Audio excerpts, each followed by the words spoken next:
Hey guys, this is Priti and welcome back to your channel Short World. So guys, so far we have done 13.2. Now I'm going to start 13.3. Let's see.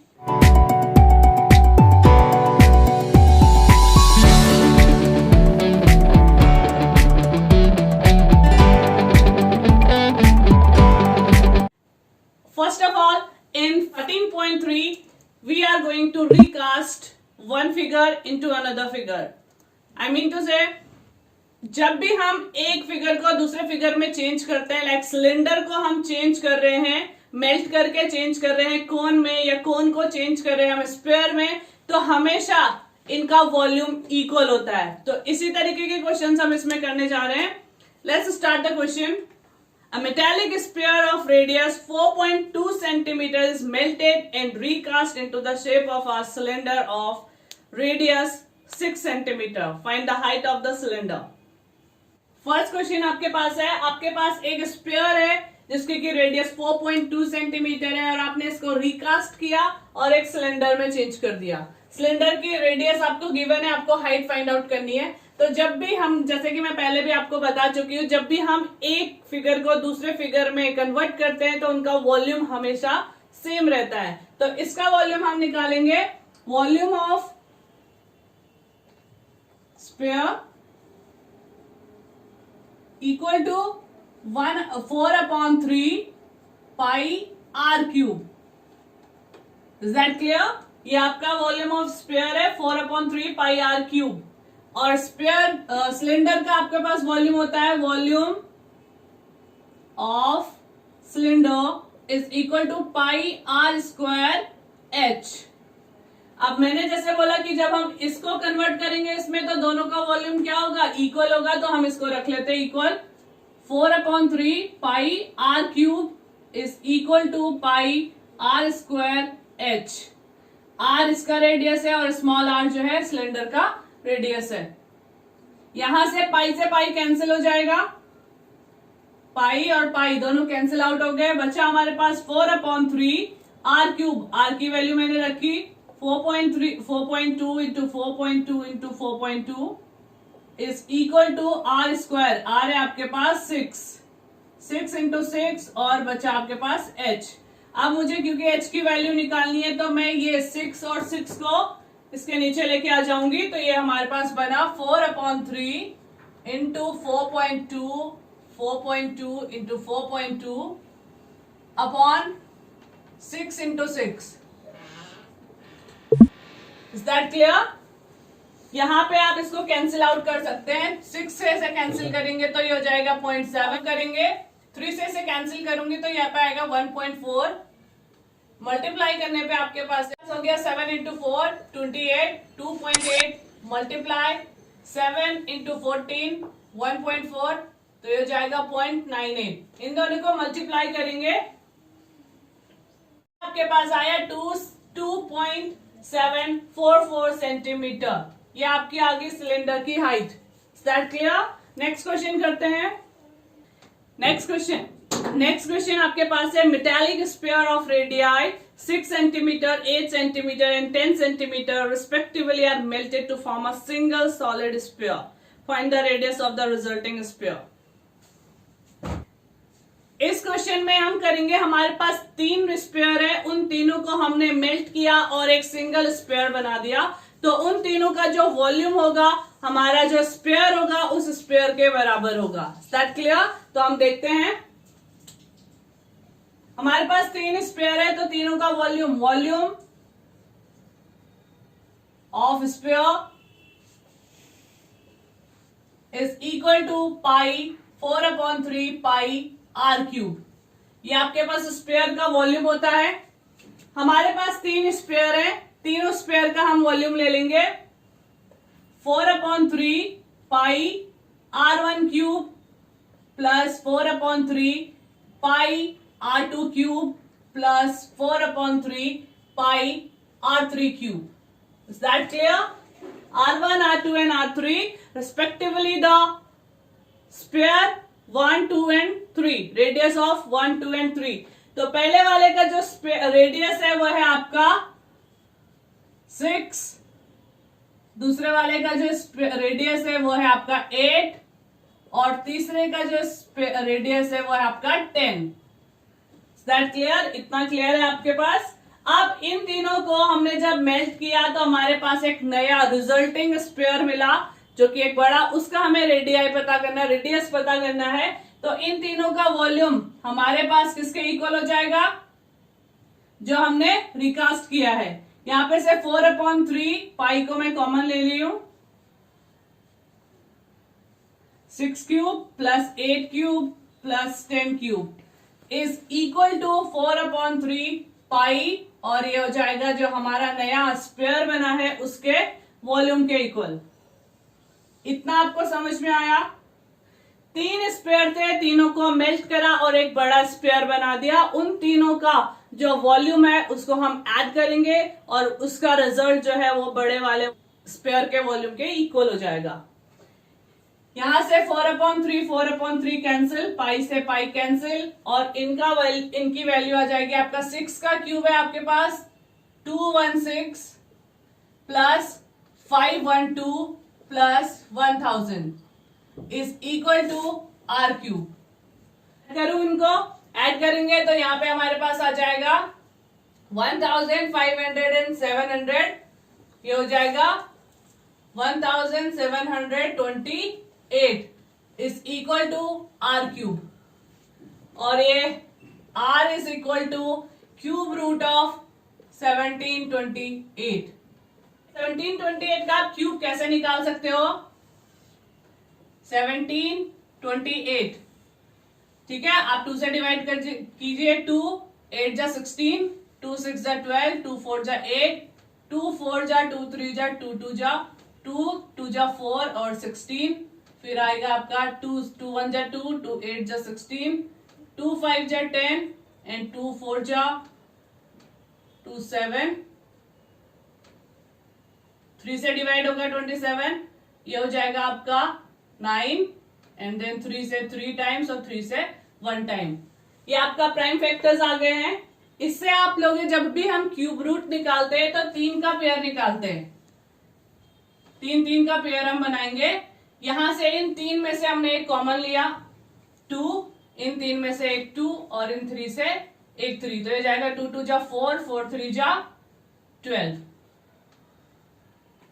ये आ गई आपकी radius.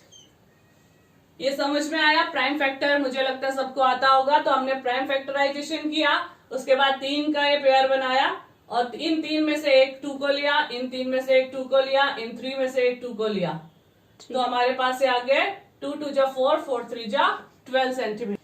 Cube root का shortcut मैं आपको बता रही हूं, यहाँ पे 1728 है, हम इसकी पेयरिंग करेंगे तो इन 3 को आप एक साथ ले लोगे और ये आपका अलग हो जाएगा। यहां पे आपको लास्ट डिजिट दिख रही है 8, जब भी लास्ट डिजिट 8 होती है तो आप लिखोगे 2, और अगर 2 होती है तो आप लिखते हो 8।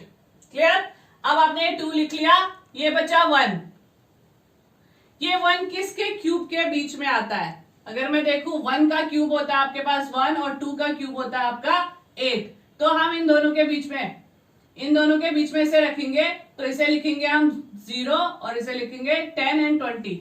10 एंड 20 के बीच में आपके पास 2 कहां पर आता है? कौन सा नंबर होता है जिसमें 2 आता है? क्लियर? तो आपके पास आया 12। अगर आपको क्यूब रूट के शॉर्टकट जानने हैं तो आप आई बटन पे क्लिक कीजिए, वहां पे आपके क्यूब रूट वीडियो की लिंक होगा, तो आप उससे क्यूब रूट को देख सकते हैं। A 20 meter deep well with diameter 7 meter is dug and earth from digging is evenly spread out to form a platform 20 meter by 14 meter. Find the height of the platform. ये जो हमारे पास question है, question number 3 में आपको कहता है कि आपके पास एक वेल है जिसको कि हमने अर्दन किया, यानी कि हमने जब भी वेल को हमने डिगिंग करी इसकी तो कुछ मिट्टी आती है बाहर, उस मिट्टी से हमने एक प्लेटफॉर्म बना दिया। जितना भी हमारे पास जो डिगिंग मटेरियल था उसको हमने बाहर एक प्लेटफॉर्म बना दिया। तो जितना इस वेल का वॉल्यूम होगा उतना ही तो मिट्टी, जितनी हमने इससे मिट्टी बाहर निकाली उसी को हमने स्प्रेड आउट कर दिया। क्लियर? जितना मेरे इससे मिट्टी निकली उसी को मैंने जब स्प्रेड आउट किया तो यहाँ पे एक प्लेटफॉर्म बना जिसकी की हाइट निकालनी है आपको।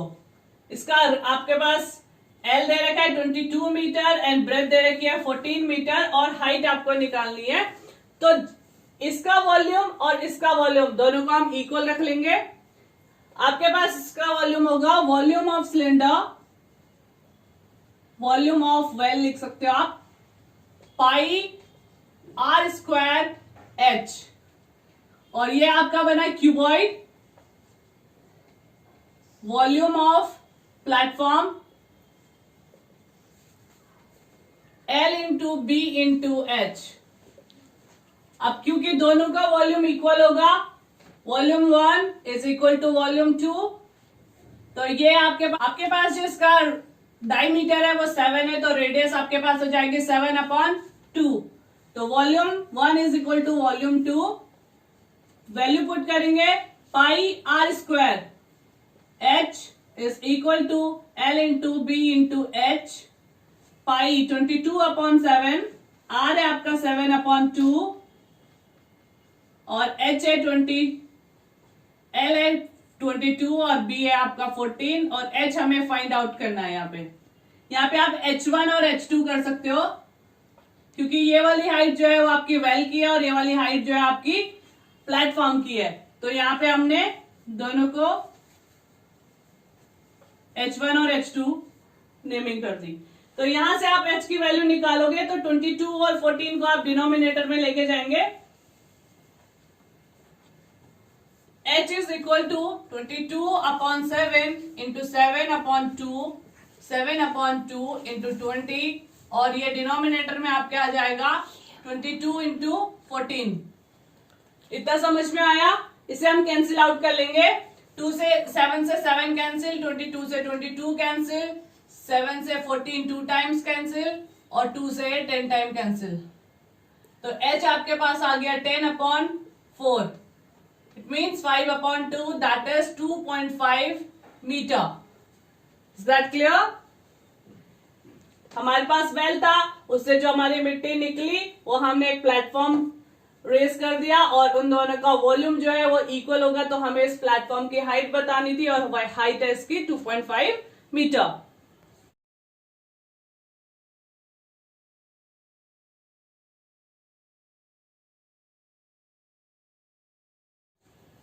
क्वेश्चन नंबर 4, आपके पास एक वेल है जिसका कि डायमीटर 3 मीटर है और इसकी जो हाइट है वो 14 मीटर है। जब आपने इसको डग आउट किया उससे जो मिट्टी निकलती है उससे आपने एक एम्बैंकमेंट बना दिया। एम्बैंकमेंट मींस इसके चारों तरफ जब आप उस मिट्टी को डालते हो तो ये चारों तरफ एक बाउंड्री सी बन जाएगी। Is that clear? तो इसे हम कहते हैं एम्बैंकमेंट। ये दिख रहा है आपको? ये वेल है, यहां से आप जब इसे डग आउट करते हो तो पूरा मिट्टी जो होती है आपने यहाँ पे रख दिया और ये एक रेज्ड सिलेंडर की तरह हो गया। तो इसका वॉल्यूम हम कैसे निकालेंगे? लाइक आपके पास ये वेल है, दिख रहा है आपको? ये वेल है, इससे आप जितना मिट्टी निकालोगे उसका वॉल्यूम उतना ही तो बाहर आएगा और उससे आपने क्या करा, इसके चारों तरफ लगा दिया तो वो क्या बनेगा? वो भी एक सिलिंड्रिकल होलो सिलेंडर ही बनेगा। Is that clear? तो क्वेश्चन करते हैं। इसका वॉल्यूम मैं निकाल रही हूं यहां पे, volume of cylinder, volume of well is equal to pi r square h. Pi r square h 1 लिख लो, पाई आर स्क्वायर एच 1 और इसको भी R1 लिख लेते हैं। तो ये आपके पास आएगा पाई और R1, डायमीटर आपका 3 मीटर तो R हो जाएगा 3/2 इंटू 3/2 और हाइट आपके पास गिवन है 14 मीटर। ये आपका वेल का जो है वॉल्यूम है। अब आपको निकालना है एम्बैंकमेंट का वॉल्यूम और दोनों का वॉल्यूम क्या होगा? इक्वल होगा, क्योंकि जो मिट्टी जो सॉइल आपने निकाली है उसी से आपने वो एम्बैंकमेंट बनाया है तो वो दोनों इक्वल होंगे। जब भी हम किसी होलो सिलेंडर का वॉल्यूम निकालते हैं, होलो सिलेंडर मींस ये आपको दिख रहा है hollow cylinder,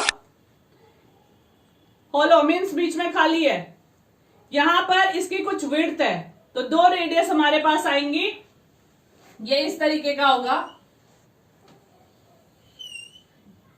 radius, inner radius, और ये होती है आउटर रेडियस। ये इनर रेडियस है और ये आउटर रेडियस है, और आप इसको इस तरीके से देख सकते हो कि इसकी कुछ हाइट है, क्योंकि ये भी एक सिलेंडर है। तो जब भी हम एक होलो सिलेंडर का वॉल्यूम निकालते हैं तो हम एक बार बाहर वाला जो रेडियस है उससे वॉल्यूम निकालेंगे, एक बार अंदर वाले रेडियस को लेकर वॉल्यूम निकालेंगे और उन दोनों को माइनस कर देंगे, सबट्रैक्ट कर लेंगे। Is that clear? Volume of embankment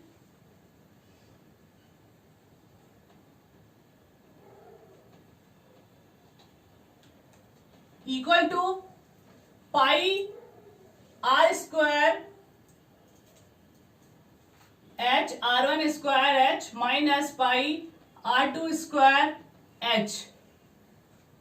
यहां पे R देख रहे हो आप, R जो है वो है 3/2 और इसमें 4 जो है वो ऐड हो जाएगा, क्योंकि इतनी इसकी विड्थ है, ये इतना ऐड हो चुका है। तो रेडियस पूरी कितनी निकली? 3/2 प्लस 4, 3/2 इट मीन्स इसका जो R1 होगा वो होगा 1.5 प्लस 4 दैट इज 5.5,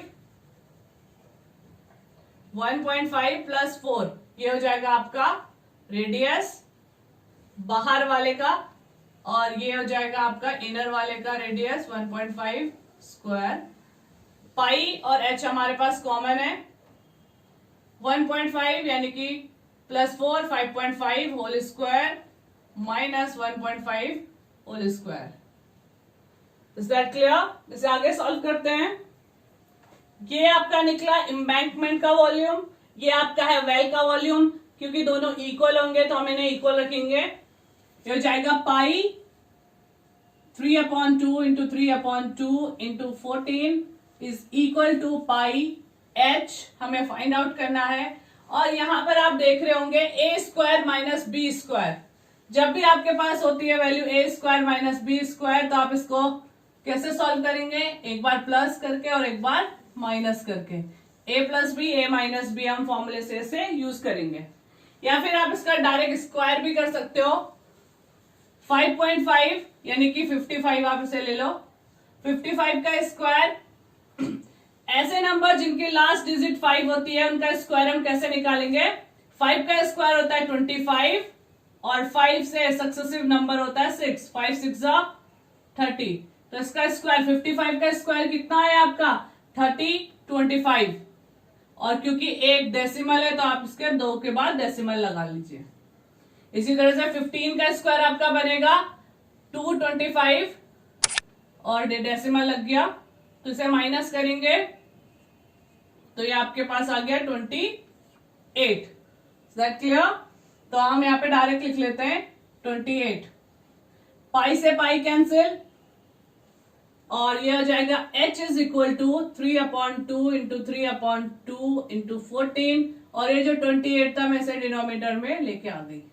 14 से 2 टाइम कैंसिल हो गया, 3 3 जा 9 एंड 2 2 जा 4 2 जा 8, 9/8 ये आपकी हाइट आ गई। आई होप आपको समझ में आया होगा कि इस तरीके के क्वेश्चन आप किस तरीके से सॉल्व करेंगे। पहले हमने वेल का वॉल्यूम निकाला और देन फिर एम्बैंकमेंट का वॉल्यूम निकाला और दोनों को इक्वल रख लिया। एम्बैंकमेंट का वॉल्यूम आप किस तरीके से निकालेंगे अभी हमने देख लिया है। आई होप आपको क्वेश्चन समझ में आया होगा कि हमें किस तरीके से वॉल्यूम ऑफ वेल निकालना है और वॉल्यूम ऑफ एम्बैंकमेंट निकालना है। इस तरीके के जितने भी क्वेश्चन आते हैं आप इस तरीके से सॉल्व कर सकते हैं। अगर आपको वीडियो पसंद आती है तो please like share and comment करना मत भूलिएगा, और अगर कोई डाउट होता है तो आप हमें इंस्टाग्राम में डीएम कर सकते हैं या फिर कमेंट बॉक्स में कमेंट कर सकते हैं। Thank you.